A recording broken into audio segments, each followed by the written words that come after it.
moving on to the reaction, what's the impact of all this government money, and how will it be paid for? Well, that's the $1 trillion question, right? Yeah. So, I think the first thing to really understand at the sort of micro level is that there's no such thing as government money, right?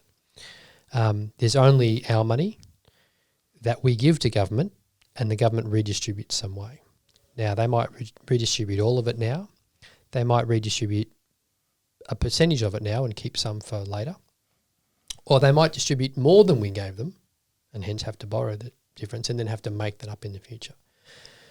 So if a government gives us back more money than we've given them and therefore they go into debt, essentially, then we have to pay them back at some stage in the future. Or if that government is able to print its own currency, and not all governments can do this, but the Australian government certainly has essentially the access to do so, then they can print more money.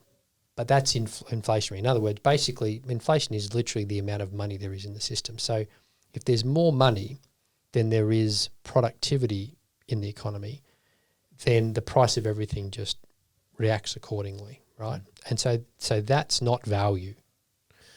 It's no difference to saying, we're putting these new notes out that have got an extra zero on the end, but other than that, everything's the same. We're now paying 10 times as much for things.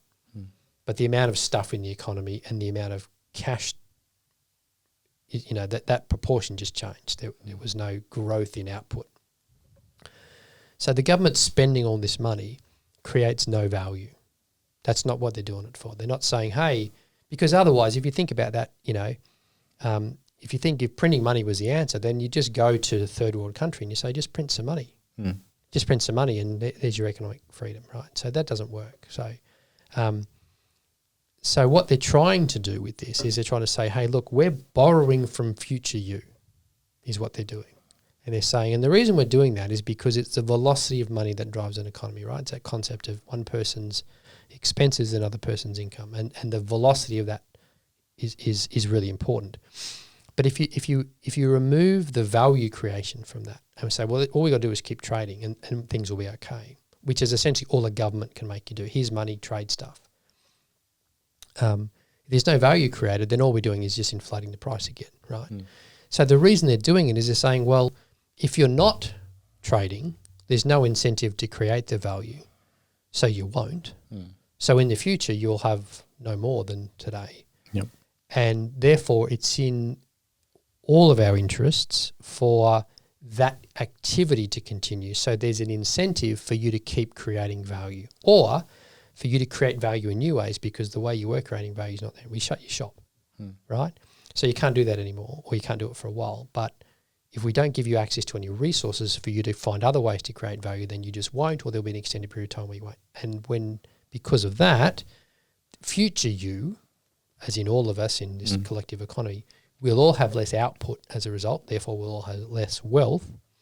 And the trick is, if they could give us however many $1 billion now, it's a bit like borrowing. It's a bit like going to the bank and saying, give me $100,000 now because I can deploy it in a way that in the future I'll have more than 100. I'm making that bet. Yep. Now, if you don't, you're behind. But if you do and you turn that 100,000 into $1 million, then the bank's winning because he got paid, and you're winning because you've created that extra value. But if you don't create the value, then it's negative. Yep. That's what the government's doing. They're gearing, right? They're saying, we'll throw money at you because we're going to back you to create the value. They're not throwing money at the economy. They are for their interest in a political sense, but the government's not going to bail us out of this. The government isn't. They're measured technically as part of the economy because they draw on some of the capacity of that, right? But they don't really create things, right? It's the business community that creates things. So that's not to say the government doesn't get involved in business and do some of those things, but in a pure sense, right. Government's there to make sure we get along, right? Make sure no one attacks us, to make sure we can settle our disputes, to make sure we don't infringe on each other's rights. That's and they try and do that in a way that allows us to maximise our productivity. That's really, I think at least anyway, that's the essence of what a government's trying to do. And they're there in these circumstances. They're there to say, we need to save you from yourself a little bit because you might just not do stuff that you could otherwise do. Now, part of that might just be because you're like, oh, well, what's the point? And part of that might be, well, you just don't have any resources. So we'll borrow from future you some resources.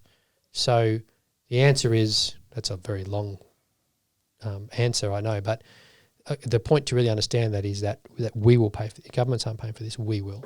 And we'll pay for it through higher taxes or reduced services in the future, but in reality, that's how they'll describe it. We'll pay for it by being more productive. So the more we can spend now, the more we can keep that velocity going, the more that we can continue to create value between ourselves, that's how we pay for this stimulus, basically.